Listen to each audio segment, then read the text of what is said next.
Live from New Delhi, you're watching DT India Live, India's voice to the world. I'm Siddharth Bharadwaj. Coming up in next 30 minutes.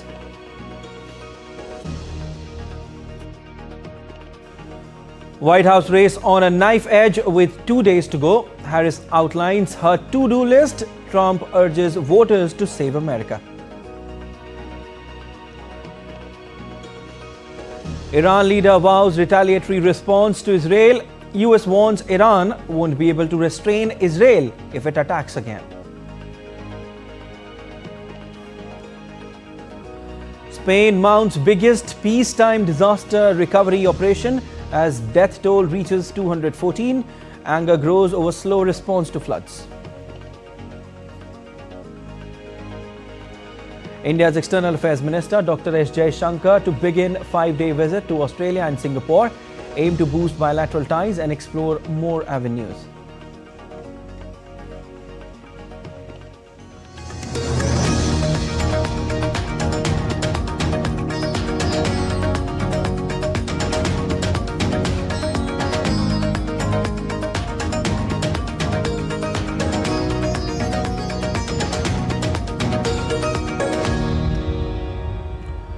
Updates on US presidential polls 2024 as race to the White House nears the finish line.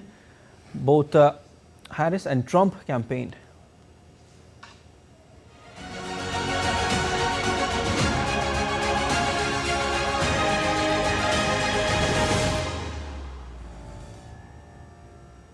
Both Kamala Harris and Donald Trump campaigned in North Carolina on the final weekend before the November 5th polls.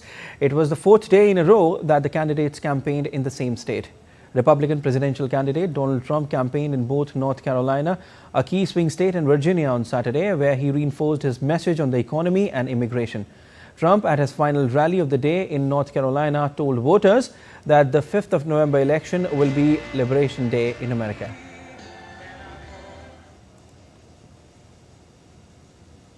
The United States is now an occupied country, but it will soon be an occupied country no longer. On November 5th, 2024, this will be Liberation Day in America. It's going to be liberation. Later, addressing a rally in Virginia's Salem, Trump said he ran for office to rescue the economy from obliteration. Trump also addressed trans issue and vowed to protect parents' rights in Virginia rally.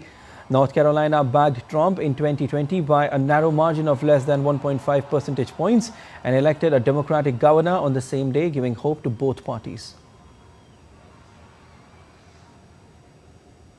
Democratic presidential candidate Kamala Harris began her North Carolina rally by attacking Donald Trump, which she has increasingly done in the final days of the election.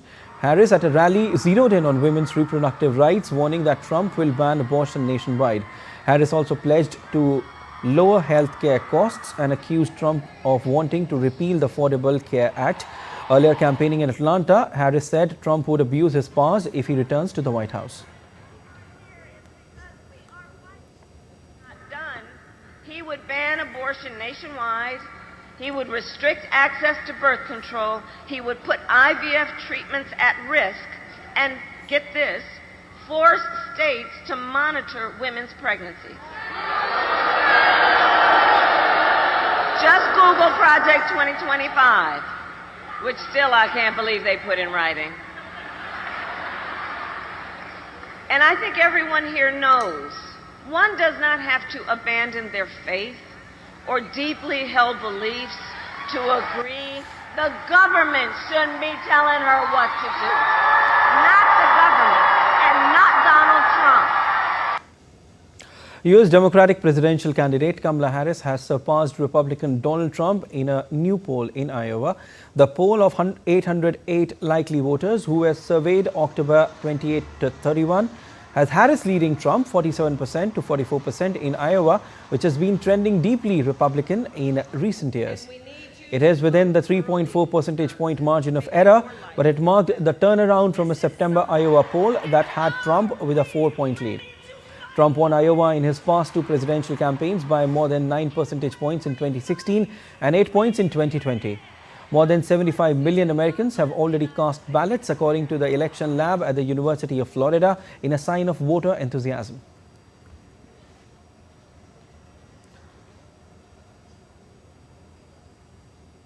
Our correspondent Shubhendu Ghosh is traveling through many parts of USA covering elections, and right now joining us from Georgia. Hi Shubhendu, take us through the importance of states and issues in focus by Trump and Harris in the final days of campaigning.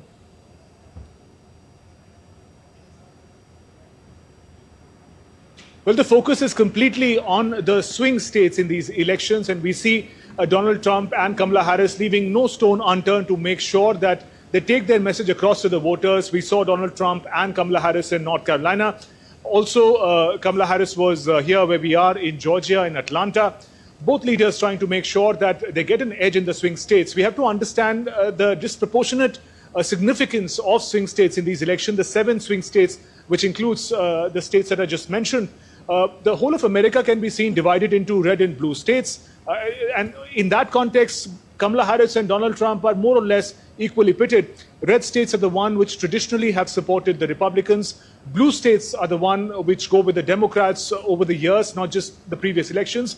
Swing states are important because they haven't really presented a clear pattern or a preference for a particular party. Just for example, Georgia in 2016, when Donald Trump became the president, had come out in support of Trump, whereas in 2020 it flipped and supported Joe Biden, who then became the president. So in that sense, it is very difficult to predict where does the vote of these swing states go, the electoral college votes of these swing states, and therefore the leaders don't want to take any chances and want to put 100% of their time in these crucial battleground states. Talking about the issue, we also see a certain narrowing down of the themes that the leaders want to push in these swing states. We are familiar with the key issues, but now we see Kamala Harris talking about the issue of abortion very passionately here in Atlanta and elsewhere. She's aligning the idea of these elections with women's empowerment, women's right over their own body. Whereas on the other hand, Donald Trump is making this election about America's security, America's prosperity, and therefore the issue of illegal immigration and border security become hugely important. Very less time left now. We also know that record early voting has already happened. So America really has voted in a significant manner for their preferred candidate. But the big election day will determine, along with the early voting data, as to who will be the next president of the United States. Shubhendu, how is US preparing for the big election day, especially with concerns of security and voting fraud?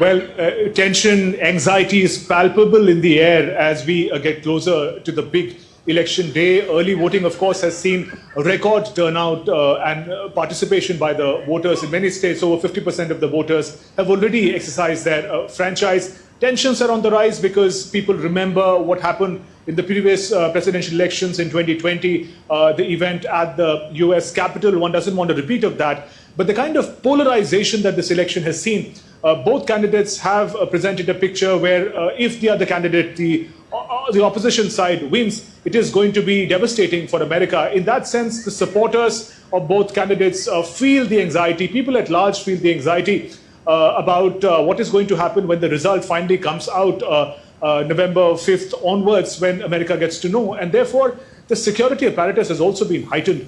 The experts say that never before such a security arrangement had been made for polling stations and polling officers. There have been threats issued to polling officers also.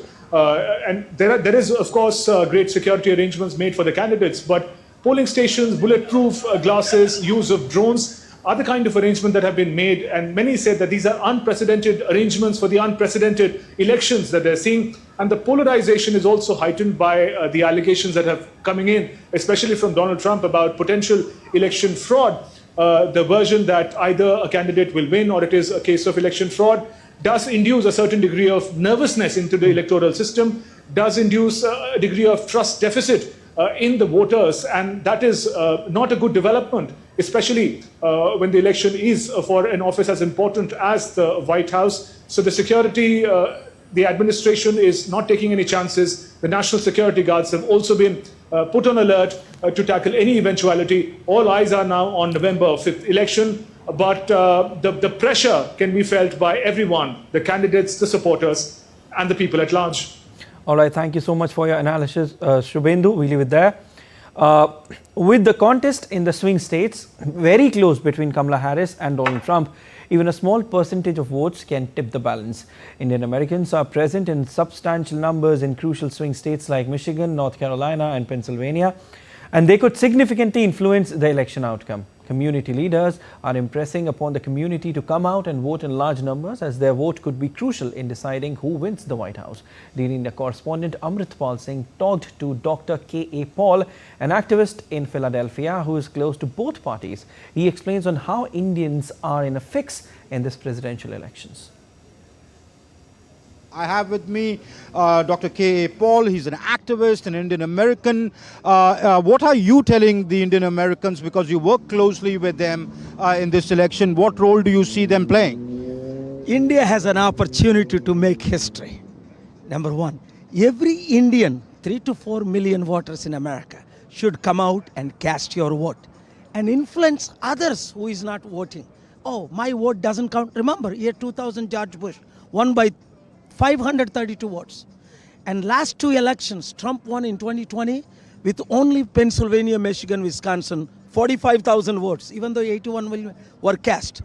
And Biden won with these same three swing states. So casting your vote is the most important thing. Which way are the Indians swinging, Dr. Paul, given that Kamala Harris has an Indian connection, but Donald Trump is also a friend of India? Here it is. Donald Trump's vice president wife is from my hometown, Visakhapatnam. So I have relation there. And Donald is a good friend for years. But Kamala Harris is our half Indian sister. So that is why this time, for the first time in 1992, Bill Clinton, I'm not openly endorsing. So is it a tough call for the Indians? Very tough call. Why? Because people love Donald Trump, because he loves India and he talks favorably and meets Prime Minister Modi many times and all that. But Kamala, I say, hey, I'm Indian. I count on your vote. So there is a saying, if you go front, if you go backwards, you're caught between in the hard rock. Okay. So it's a tough call for the Indians. They are divided. But Indians will make the difference between India and America relations. We got to play the most important role of our lifetime, because India should lead. What happens if there's not a clear winner, and what's your message to the Indian Americans and the Americans in general? That is why I am calling for peace, fair and free elections. Because the Republicans think election is going to be rigged, like January 6, 2021. What we have seen at the Capitol. Democrats think there will be a terrible violence, worse than 2021 Trump time. So that's what everybody's thinking here, on everybody's mind is that what if there is not a clear verdict? Would it then go down to the wire? What sort of a situation would emerge then? With cameraman Sanjay Jaina, this is Amritpal Singh for DD India in Philadelphia, Pennsylvania.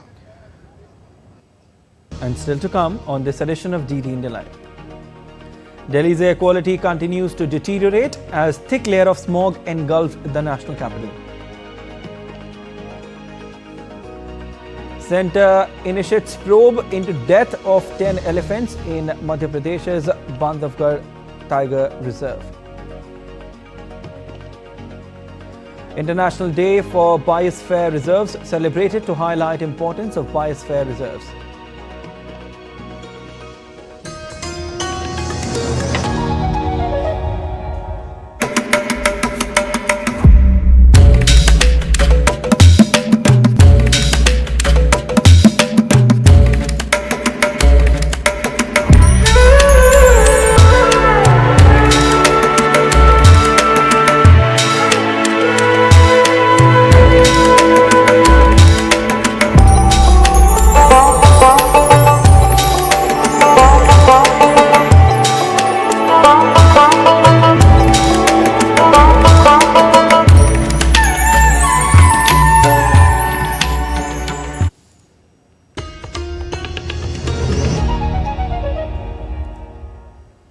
You're watching DD India Live. I'm Siddharth Bharadwaj. Tensions continue to escalate in West Asia, with Iranian Supreme Leader Ayatollah Ali Khamenei vowing a response to Israeli airstrikes on Iran. According to a report in Axios, US has warned Iran against launching another attack on Israel, adding that Washington will not be able to restrain Israel if Tehran attacks again. On October 26, Israeli airstrikes hit military sites in Iran in retaliation to the October 1st Iranian rocket attacks on Israel. The enemies, both the USA and the Zionist regime, should know that they will definitely receive a tooth-breaking response to what they are doing against Iran, the Iranian nation, and the resistance front. Days after torrential rain swept the eastern region of Valencia in Spain, cleanup and rescue efforts continued throughout on Saturday. The historic flash floods in Spain have killed at least 214 people till now, and dozens were still unaccounted. Spain's Prime Minister Pedro Sanchez said the government would provide the necessary resources, including sending 10,000 more troops and police officers to help with the search operation and cleanup process. The tragedy is already Europe's worst flood-related disaster since 1967, which killed at least 500 people in Portugal. Frustration and anger among despairing Spain residents continue to grow at the state's response on handling the devastating floods that had destroyed towns in eastern Spain.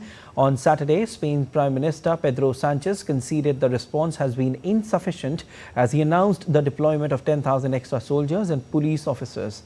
According to the latest toll, Valencia's catastrophic flood had killed at least 214 and left dozens missing. India's External Affairs Minister Dr. S. Jaishankar to begin his 5-day visit to Australia and Singapore. During the visit, Jaishankar will travel to Brisbane and inaugurate India's 4th consulate in Australia. EAM will also co-chair the 15th Foreign Ministers Framework Dialogue with Australian Foreign Minister Penny Wong in Canberra. The minister will deliver the keynote address at the inaugural session of 2nd Raisina Down Under to be held in the Australian Parliament House. EAM is also scheduled to have interactions with Australian leadership, parliamentarians, members of the Indian diaspora, business community, media and think tanks. On the second leg of the visit, EAM will travel to Singapore for an official visit on 8th of November, during which he will address the 8th Roundtable of ASEAN, India network of think tanks. He will also meet the leadership of Singapore to review the close partnership between the two countries and explore avenues to further enhance the bilateral relationship. Delhi Air Quality Index continues to deteriorate as it crossed the 500 mark on Sunday, 2 days after Diwali. Even on Sunday morning, Delhiites woke up to a thick layer of smog as the air pollution level now lies in the alarming hazardous category in the national capital, which is detrimental to the health of people living in Delhi and its adjoining areas. Centre has initiated an independent inquiry into death of 10 jumbos in Bandhavgarh Tiger Reserve and said preventive measures are being taken by officials to avoid such incidents in future. Referring to preliminary information shared by Madhya Pradesh government, the ministry on Saturday said the death may be because of poisoning, but the final cause will only be ascertained after a thorough inquiry, detailed autopsy reports, results of histopathological and toxicological reports and other corroborative evidences.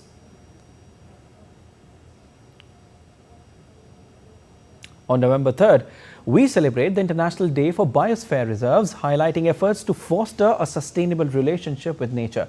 With 18 biosphere reserves, India contributes for a global impact in conservation and sustainability. DD India correspondent Tapas Bhattacharya takes you this report.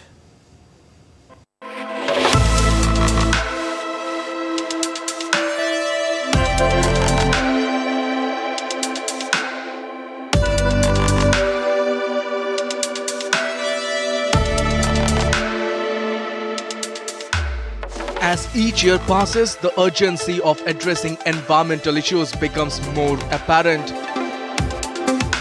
On 3rd of November, International Day for Biosphere Reserves is celebrated for a sustainable, harmonious relationship with nature while preserving our world for future generations.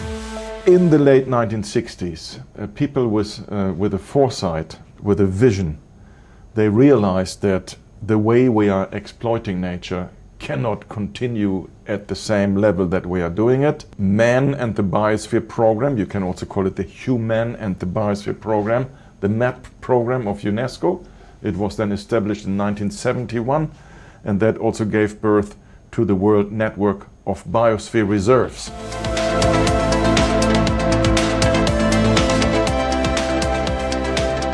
There are 18 biosphere reserves in India.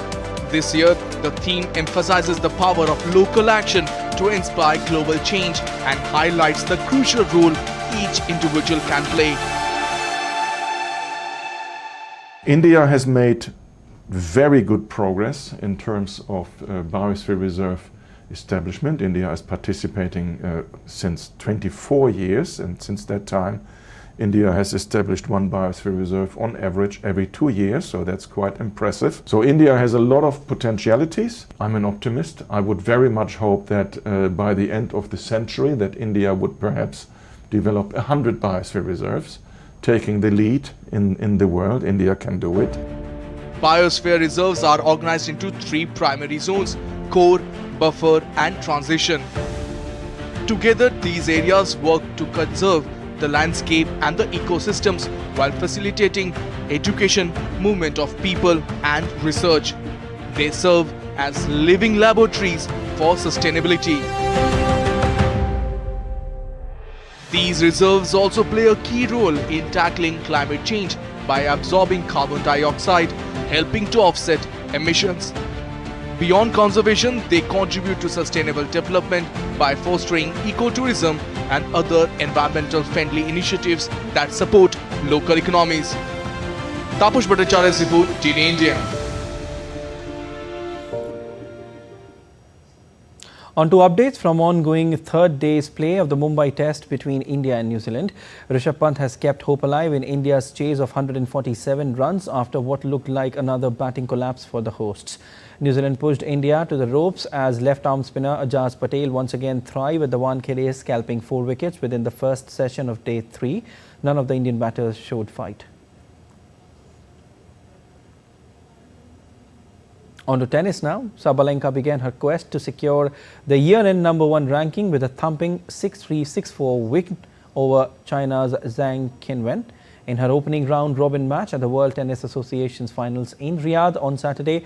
Australian and US Open champion Sabalenka, who is headlining the first women's professional tennis tournament in Saudi Arabia, packed far too much power for Zhang at crucial points in her 4th meeting of 2024 to stay perfect.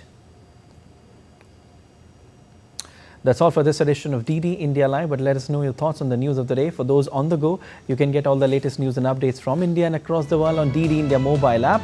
The app is available on both Android and iOS platforms, and you can scan the QR code on the screen to download now. We'll be back with more news as it breaks here on DD India. I'm Siddharth Bharadwaj from all of us here in Delhi. Thanks for watching DD India Live.